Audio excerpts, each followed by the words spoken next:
Well, the Vikings went down in a blaze of glory as Hurts put the hurt on the Vikings. Deep drop for Hurts, trying to find something downfield, and it's Devontae Smith. He's loose. He's got it. He is gone. Touchdown, Eagles. Lightning strike to Devontae Smith from 79 yards. Jalen Hurts threw for over 300 yards with a perfect QB rating as the Eagles land a 28-22 win at US Bank Stadium. Here are the fellas to talk about it.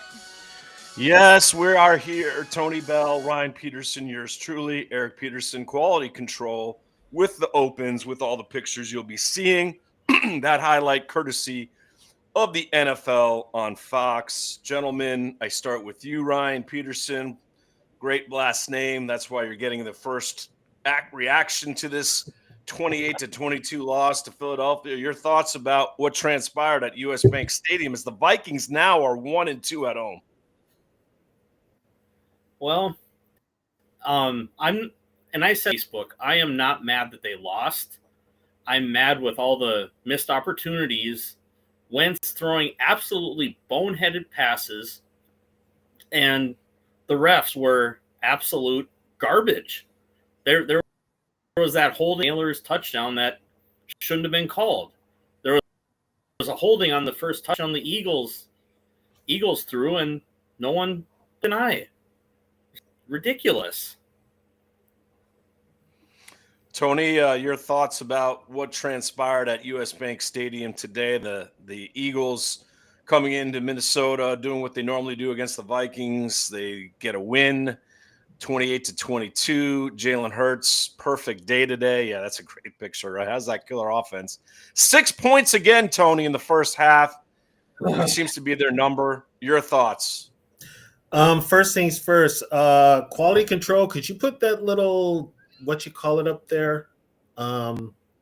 It's about to get, thank you. Okay, now let's begin. What the fuck was that we watched today? We were told all off season KOC is this offensive guru, this offensive genius. He's a quarterback whisperer. What the?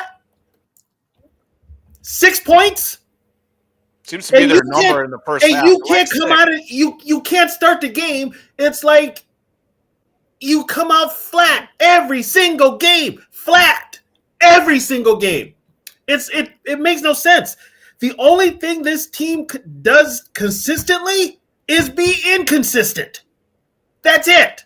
And as far as KOC goes, win one, lose one. Yeah, this is what we're. And as far as KOC goes, you can't win at home? Come on. Parental discretion advised. Yes. Thank you. Yes, we. Come on. I mean, there's no excuses now. None. You've been here 4 years. You should have cleaned this up. And as far as your quarterback situation goes, I'm going to go one step further. Guess what? The guy who knows the playbook inside and out has been with you all year. You won't put on the field. You mean, well, yeah, we're going to. No, not him, the other one, the Minnesota guy. We're going to get to him in a moment. Great picture, though. You mean you didn't like Carson Wentz when he had to open his flap there and he had to read the play to figure out what the hell KOC is calling in his ear? Barely Carson Wentz before the season even started was on his friggin' boat trying to get in the pro bats championship. Yeah, and then all of a sudden he gets hired. The outdoor life. Listen, if you watch this game, yes, we don't like that. If you watch this game, you came away with this fact. The Vikings, you said, Ryan, the referees, actually the Vikings got the benefit of the calls today. Believe it or not, the Vikings were called for just 3 penalties, the Eagles 8. But yes, that one where they scored a touchdown, I believe that was the Addison catch. Like Brandel got one there. I do understand the other 2 that he got, which was that Addison or Naylor? Maybe it was Naylor. It could have been Naylor. It was Naylor, and it was a perfect play call. And Brandel got caught for what they called some kind of chop or something. That was a bogus call. It was a bogus call. And Blake Brandel, listen, we're going to do our good, bad, and ugly. You're going to hear his name mentioned in a little bit in the not so flattering terms. He's playing out of position, right? He's playing, and you know how hard that is, Tony, to actually play something competently and then have to do it at a different position. it's not an easy thing. And the Vikings are asking him to do a lot against an Eagles defense that had Jalen Carter back. But the frustration that we felt today was this was a very winnable game.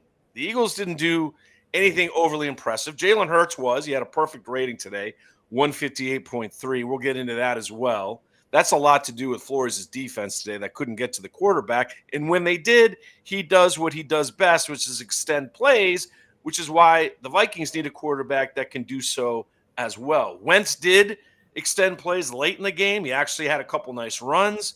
But what Wentz does is he runs around, doesn't even look like he has any confidence or any idea of what he's doing when that happens, and he just throws the ball up there like on a Thanksgiving Thursday football game with your friends. It just tosses it up and goes, oh, I don't know, just someone come down with it, and went right in for the second interception in the first half. And then the first one is something he can't do because that's a play that the Vikings practice all the time defensively.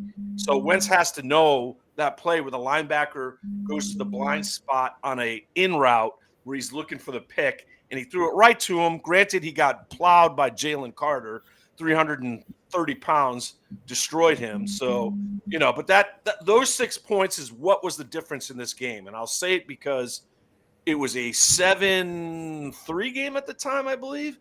And the Vikings were moving the ball, and then everything got absolutely destroyed because the Eagles, who were tense after not playing good football for the last couple of weeks, losing 2 in a row, were very tight early in this game. Barkley didn't get going at all today. That's still an issue for them moving forward.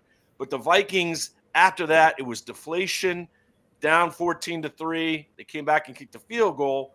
But it's just time in and time again with this team, Tony and Ryan, right? Ryan, I mean, this team learns to frustrate you in so many different ways. As much as it does frustrate me, and I will give KOC this.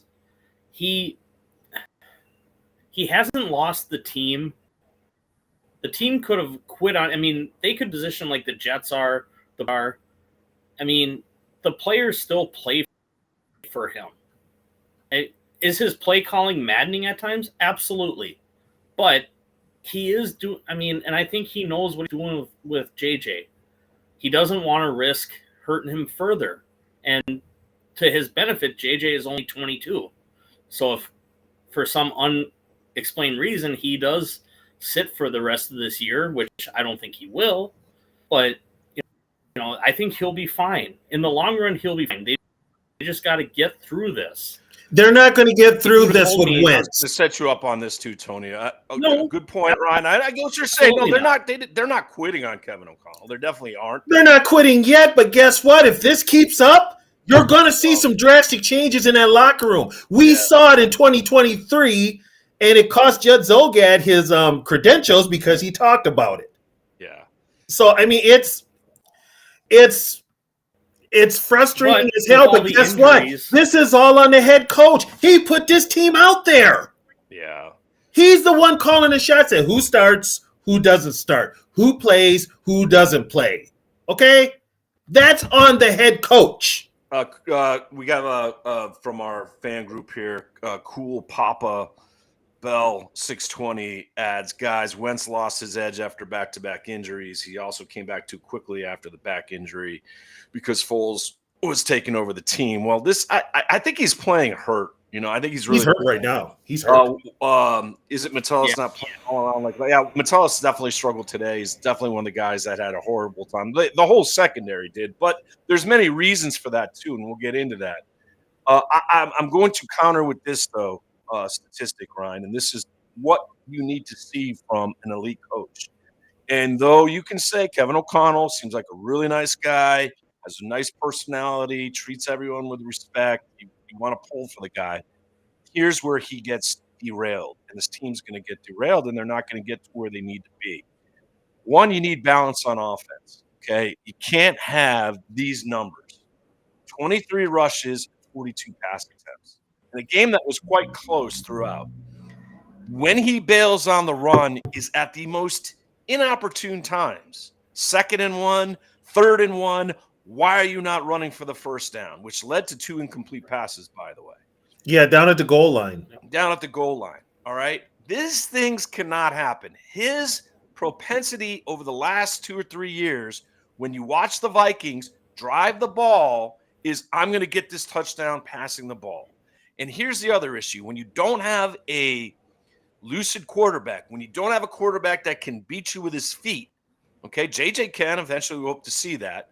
Max, I don't know so much about it, whether that's going to be. Max is more of a Carson Wentz can run when he absolutely positively has to, and no one's around like he did on those 2 big runs late in the fourth quarter. But Tony, that's the issue. He doesn't know how to conduct a balanced offense.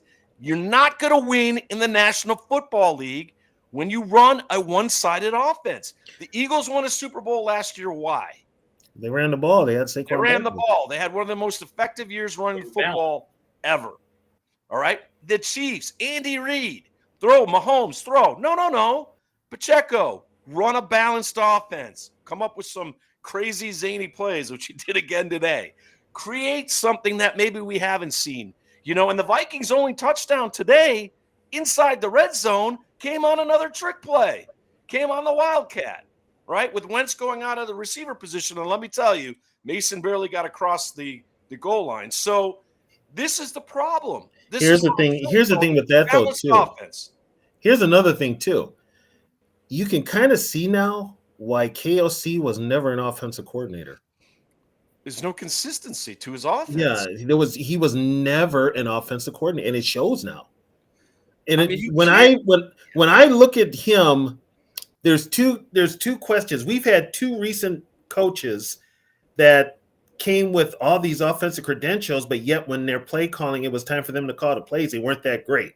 I give O'Connell credit. He's better than Childress, but overall, they're both the same. It's just one's on one side of the football most of the time, and he's not calling the plays. Both of them really didn't call plays as offensive coordinators.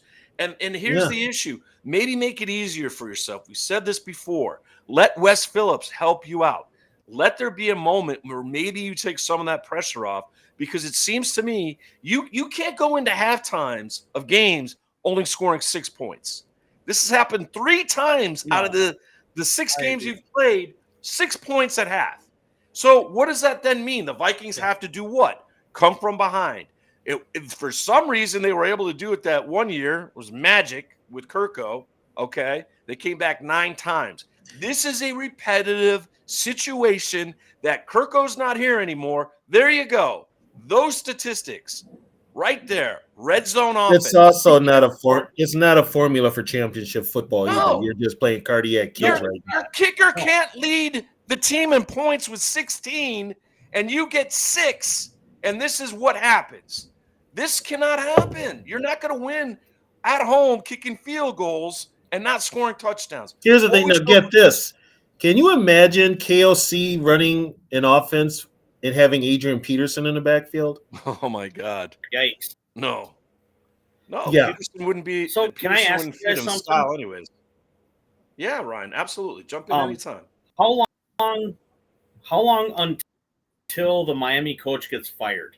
It may be tomorrow. It could be tomorrow. Cleveland. It may be tomorrow. Bring him in. Cleveland waxed. Stefanski survives. McDaniel does not. So what'll happen is they won't. If they do decide to hire the Big Bang Theory dude, that's all I call him, Big Bang Theory.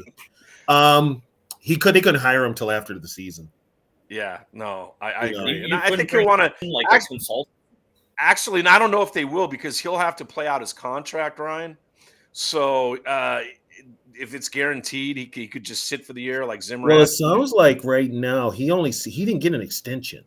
Okay, so then I don't know. Maybe he may. I actually think he'll probably go back to San Francisco. He might go back to San Francisco like Salah did. Bring him in. No, keep him out there. Accept the plane flight. Yeah, but here's the big problem with that, and I want to get your answer, and we'll get Tony's answer. It's been discussed on the show many times that, we just need a veteran quarterback. Why didn't we get a veteran quarterback in the offseason? Well, you know why? Because KOC didn't want to have to deal with the ego in the room, right? He didn't want to deal with Aaron. Yeah, with that one certain quarterback, he didn't want to deal with He didn't want to deal with the ego in the room. He felt like he had his guy. And, we'll segue into this in just a moment. when he drafted him last year. Unfortunately, he didn't play really at all because of the injury.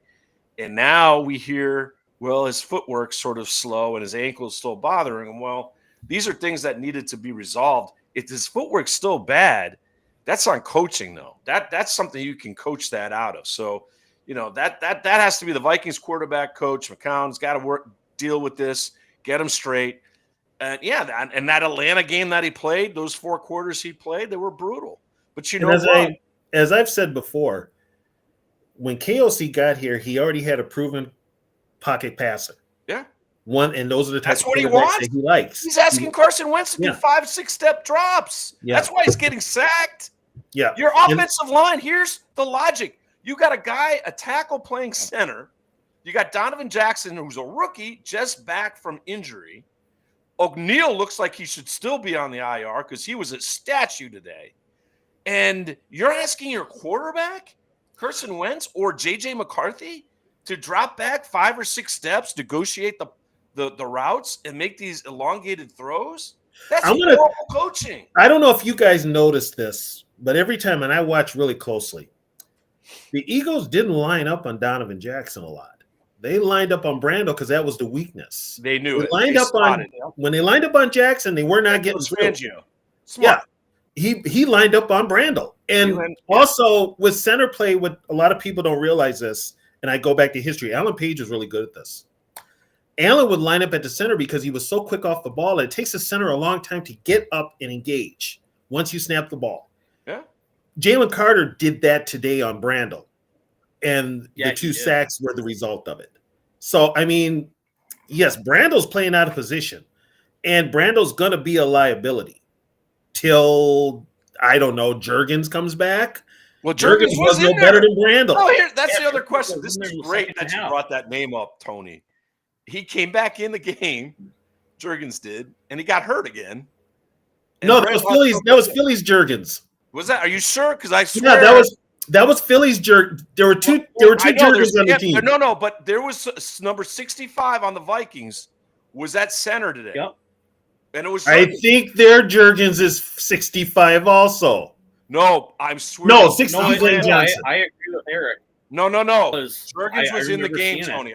100% looked this up. Yep. And because both the Juergens got hurt. KOC benched Brandel for the penalties and for the snap. Juergens came in, or whoever 65 is, right? I could be wrong. It might have been whoever 65 is 65 is Juergens, yes. Juergens. And then he got hurt. So both Juergens. Yes. Both Juergens got hurt. Yes, it was a bad day for if your last name. Okay, if your last name starts with lotion, maybe that means you're not the most it wasn't a durable smooth player. day for you. It didn't make your skin feel good. Bad day. Tony. Good job, Tony. No, I mean, but they're going to have to figure that out now because you're going to have this liability now for the rest of the season. Yeah, because everyone's going to line up on Brandel now. You're going to. They're going to when Kelly comes back, if he comes back, they're going to line up on him. Yeah, because he's a concussion away from. He's a headshot away from once again being on IR. So you're like, I mean, I'm too old to play center. I couldn't play it good anyway, but you're going to have to look for another. Before we get to our game ball, if anyone deserves it, and our good, bad, and ugly, let's talk about the defense too, because there's 2 sides of a coin here. And I thought Vikings did a really good job containing Saquon Barkley. We look at the stats. Yes, the Brian Flores blueprint, which we learned today, was 42% of the time blitzing, most of the time playing a cover zone, which didn't cover anyone today in the secondary. Unfortunately, that was a major problem. Some of that, I think, guys, let's face it, they're not the same team without Van Ginkel now. Blake Cashman was back today. That was nice to see. He had a bad penalty on one of the plays that extended the Eagles, one of their scoring drives, but for the most part, it's nice to have him back. Oh, by the way, Tony Bell. Oh, by the way, Brian Flores suddenly made a change in personnel. And that personnel was Eric Wilson, who had 1.5 sacks, and Ivan Pace did not see one defensive snap at all today. He was on special teams, so maybe they were listening to the show. I don't know, but we didn't have little Mighty Might out there. Yes. Yes. Well, we didn't like it because the defense didn't do anything pass defensive wise. And I can assuredly tell you this, guys, and I set you up with this, Tony, and then you, Ryan. Jeff Okudah couldn't guard me in a Thanksgiving football game coming. I think I could beat Jeff Okudah one-on-one. I don't know. Jalen Hurts was looking for whatever side he was on, he was looking for him. And unfortunately for us, it was on Devontae Smith's side a lot of the time. And even A.J. Brown, who had him, Okudah was horrible. And Why Rookie wasn't was bad today, and Irod got beat twice, including on the one where the safety didn't come over to help out. I believe that would have been Harrison Smith, did not come to help out. Harrison? Here's what happened. Harrison blitzed, and Jackson was nowhere to be found. Yeah. Theo, another one of Flores' favorite guys. This Theo defense, Jackson is sorry, Miss Jackson. You can't play defense, is what I have to say. This defense is built to not have to play the type of game they played today. Yeah. But I think they sold out on the run. Did a nice job. Barkley, what was his stats today? 18 carries for 44 yards. 18 for 44 yards. You know, we know what, though? There were two bright spots on that defensive line, Levi Drake Rodriguez and Jalen Redmond. Every week, it's the same two guys. He could be our best defensive lineman right now is Jalen Redmond. He is probably the best one. Yeah. He is. I mean, he's the only one that's playing. Him and Levi are the only inconsistent ones. Your thoughts, Ryan, on the defense, what we saw today? Obviously, I mean, the Eagles had a field day on third downs. If I read you these stats before we get there, and then I want your answer, Ryan, you tell me who won the game today. All right. Time of possession, Philadelphia, 25 minutes, 97 seconds. Vikings, 53 seconds. The Vikings, 34 minutes, 3 seconds. First downs, Philly, 13. Minnesota, 21. Differential, 8. Total yards, 361 for Philly, 387 for Minnesota. Rushing yards, 45 for Philadelphia. We're jumping on the Vikings not running the ball. 89 for the Vikings. Where the game lost, turnovers. 2 Wentz interception. No turnovers by the Eagles. They played a flawless game, not giving the Vikings any chances. So, Ryan, your thoughts defensively, when you look at these stats, it seems to me they were selling out on the defensive end to stop the run. They just couldn't handle the Eagles. Dallas Goedert, Devontae Smith, and obviously A.J. Brown with his 2 touchdowns down the field. That was a big issue. I agree. I think you take away those passes and some of the questionable calls, the Vikings dog walk the Eagles. They walk them back to Philly, 100%. And that's the thing. The turnovers were stupid. Yeah, that's the thing, right? I mean, Tony, you look at these stats. You had the ball 6 times in the red zone. You end up with 5 field goals. I don't think Kevin O'Connell's going to be sleeping too well because even with the defense and the secondary getting scorched by Jalen Hurts, you still have a chance to win the game. Correct, Tony? Remember the last time we went through this? It was Detroit. Yeah, same situation. It was Detroit. Here's the thing. So I'm not even gonna get on the defense that much because Jalen Hurts did Jalen Hurts things with his feet. Yes, extending plays, not necessarily running. They did a good job of not letting him run, but he extended it outside the pocket. He extended plays. I'm not even like Aaron Rodgers used to with Green Bay. Extend, go outside, then make the big play down the field. And let's not act like Jonathan Grenard didn't miss a sack. Let's not act like Dallas Turner's getting scorched right now. He missed 2 sacks. And then Hargrave and Allen, the inside rush, they missed sacks. Yeah. The thing with Jalen Hurts is, and Jalen Hurts does what we want our quarterbacks to do, keep plays alive and extend them with your feet. Yeah, and then you can make a big throw down the field. Then you can make a big throw down the field. Secondary can hold the coverage. So maybe that's more of the issue is the fact that the pass rush didn't get to its intended target, which is a hard one to get in Jalen Hurts. And the secondary was exposed, especially the guy we mentioned. I would give as much heat as I give on the defense. I would give more, and this will probably be my game ball, Jalen Hurts, because he did what he had to do today. The guy was perfect. Oh, no doubt. He was perfect today. He was perfect. The so-called demise of the world champions. Yes, cool Papa Bell, no doubt 1-6 in the red zone. Absolutely the story of the game. Yeah. Jalen Hurts is perfection, not turning the ball over, just playing within this. He's so cool as a customer. And by the way, If I'm right, we haven't had a turnover in the last 2 games, have we? Didn't have one today. No, we didn't No. have one last week. You're right. Did we have one And the against last time we had Pittsburgh? an interception was in the Cincinnati game. No. We didn't have Yeah. one against the Steelers. No. So it's been what, 3 games since they've 3 turned the ball? games. Have a turnover. That's Jeez. amazing. That's got Against Yeah. the Browns, Yep. you can't get a turnover against the Browns and a rookie quarterback. You know what? That's an issue. Now I feel bad. Now Brian Flores' blueprint needs to come back because we need to figure out how you're not getting a turnover versus Flores is going to do enough. I think he gets a head coaching gig. I think he's We'll out have of to see. Minnesota. I mean, I don't know. I mean, I think it's unfinished business in Minnesota. This team certainly. I- I think if Yeah, we but you brought know our what? question back, Ryan hasn't answered our question yet. I think if we bring our question back, will this team make the playoffs? I don't know. Right now, I think after what we saw today, I just think they're too inconsistent, and they might finish 9-8 or 8-9. And Ryan, do you think this team right now, how it is? Again, there are trade deadlines coming up. We've heard some big names that might be on the move. Jordan Addison might be one of them to New England. That's out there. Adam Schefter's got that on his page. But I ask you this, Ron, do you think that this team, because Tony's answered it, I've answered it, we both think they'll be in the playoffs. Tony thinks they got a long run in them.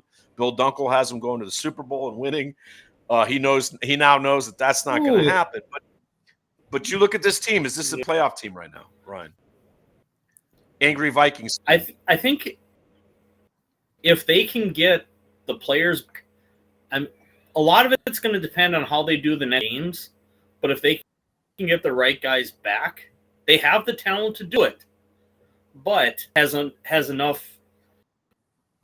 wounds hit enough now? It's going to catch up to them. Can they withstand it? Yeah, I mean they do That's have the the big talent. question. I mean, it looks good on paper if they're all there. It certainly does. Here's the funny part now. The age factor has creeped in on this team. Yeah. It has. It's not even, and it's the veterans that these guys are getting hurt and breaking down. Well, I mean, I think we can honestly say that this team is going to be totally different looking next year. I mean, there's no question. A lot of these guys, I agree. Jonathan Allen, Hargrave, Harrison Smith. You're going to have a new defensive coordinator next year. Probably. And unless something about happens that. towards the end of the year. Well, I mean, if they were going to give him a contract, they would have gave it to him by now. Yeah, I'm not sure. Yeah, the fact that he doesn't have a contract is kind of interesting. Yeah, Very it's interesting. almost like they're waiting to see what happens. Yeah. And it's like, okay, if you keep waiting, he's going to be gone. He'll get hired he'll go as another defensive. He could be a head coach. He'll be in the ring for it. It's just it's just a matter of whether that'd be a good fit for him. that would be a really good fit in Cincinnati. Which, you know what, the Bengals would be, because guess what? For years they've had offensive coaches. Yeah. You could bring in somebody like a Flores with that type of mentality to get that team back on track. All right, so let's do our game ball, our good, bad, and ugly. Then we'll wrap this so we can go watch some more of the late game football activity that's going on as we speak. So I start with you, Tony Bell. Your game ball, I think you already gave it to Jalen Hurts, and your good, bad, and ugly. Game ball, Jalen Hurts. Good, Jordan Addison. We needed him to come through. He was big down the stretch. Yeah. Bad. It's a lot. The red zone offense, you're 1-6. Yeah, that was horrible. That's bad. You're ugly. Well, actually, that should be your ugly. The bad is this team was not ready again. No, slow start. And that starts 6 points in the first half is inexcusable for that team. Yeah, and that starts with coaching. Coaching, absolutely. Ryan Peterson, Angry Vikings fan, _716. Your game ball, and then your good, bad, and ugly, sir. Well, game ball, I don't know if anybody deserves one. Sorry, screw the Eagles. I'm not giving them a game ball. Got a bird, but I'm not going to show it on Facebook or YouTube.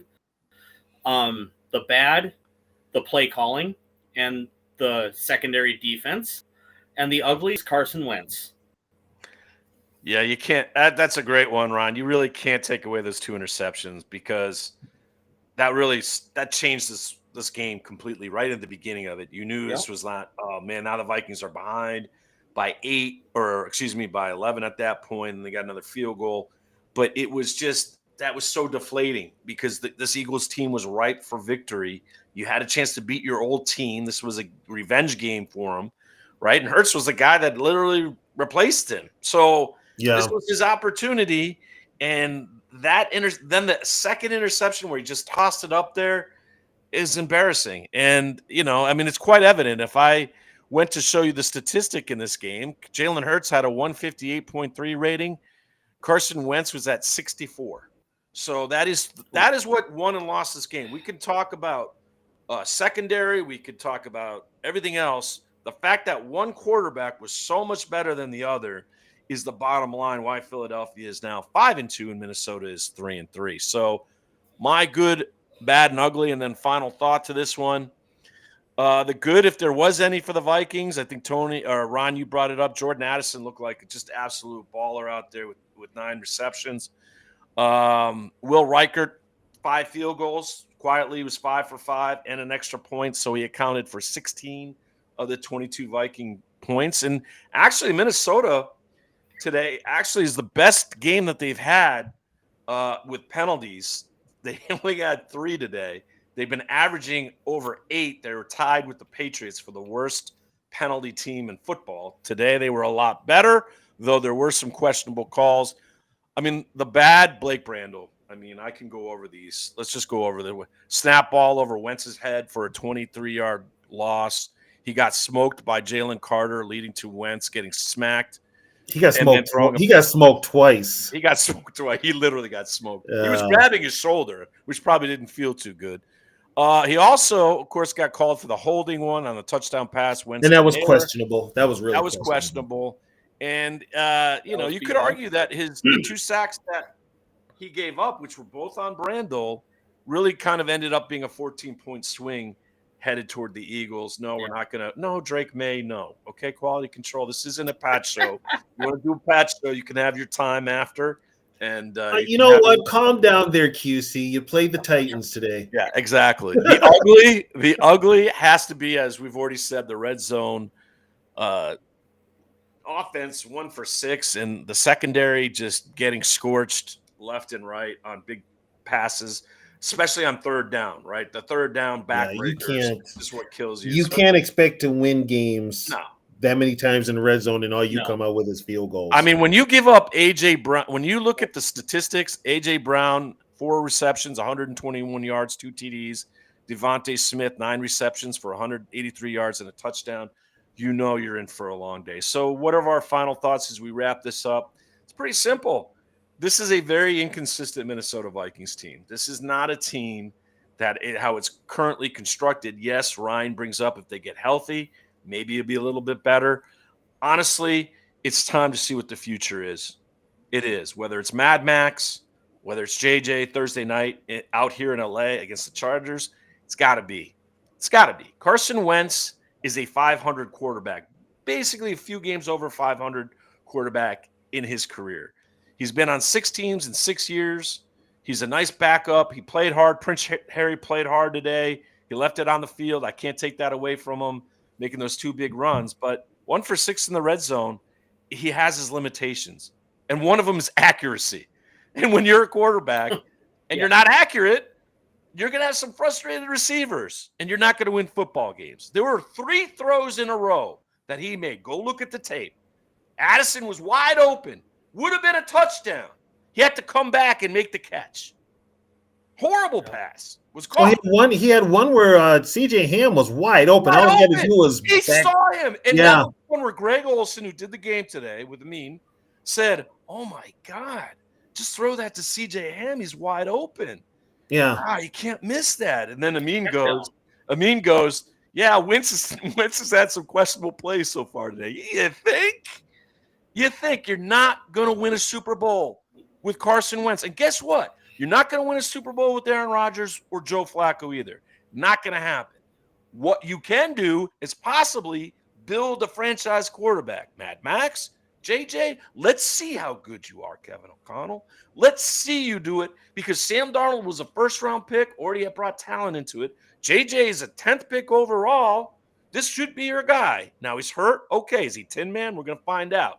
But Mad Max, as Tony said, He's been there since the beginning of preseason. He knows the playbook. He's looked the good. plays. He was our best quarterback in preseason, Tony. Yeah. Mad Max, Minnesota's own. You could have a huge story on your hand if he comes in, catches fire, and then maybe you do have a quarterback controversy with Mad Max and JJ. Okay, I'm for it. I'd rather see it because the Vikings will never win a Super Bowl with a recycled old quarterback. End of story. Been done. You want to go through the names? We can go through it. McMahon, Cunningham, Farrat, Favre, Keenum. Not happening. Got to build your own quarterback. The last time the Vikings were in the Super Bowl, they had a guy by the name of Fran Tarkenton, a guy that they groomed, then they let go for a little while and brought back smartly, and he's the last guy you had take you to the Super Bowl. Got to groom him. Old quarterbacks, done in Minnesota. Got to build it. Ryan, point? I really think JJ is that guy, but we have this is the risk you took when you drafted him. You know, he didn't have a big arm in college, but I know it's only been one quarter, but there's something with him that can galvanize this team. He's a maybe leader. You start Brosner. He's fiery. Yeah. He's got moxie. He's got something. But he's a winner. He wins a lot.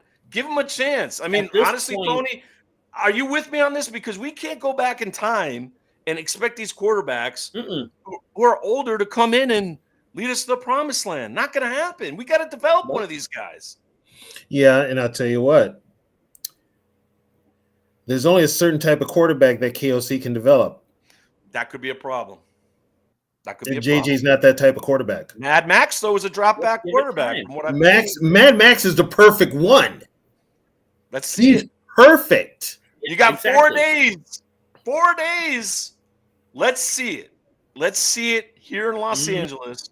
That fancy new, gorgeous billion-dollar stadium. Let's see. Here's the funny part. Here's the funny part with that right now. The Vikings are going into Thursday with an L.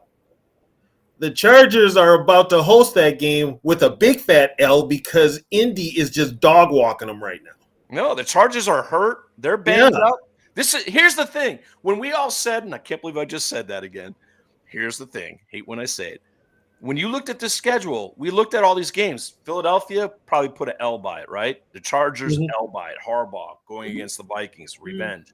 Ravens, lost, definitely. Lamar Jackson, right? These games are now winnable. But when you're inconsistent, no game can be certain. And a lot of the times, you find a way to lose these games that you should win. And the jury is now out on the Minnesota Vikings. Show us that you're consistent. Start this week with LA, and then you got a run of games. Detroit's right around the corner. Green Bay's right around the corner. Let's see what happens. But on that note, gentlemen, we say good evening. We say our famous words, which is Skol. Well, That's a wrap. The Vikings are Hollywood bound this Thursday. We'll preview the game versus LA during the week. So stay tuned and remember to like and subscribe to our YouTube channel. Oh, and tell your friends about us. Skol!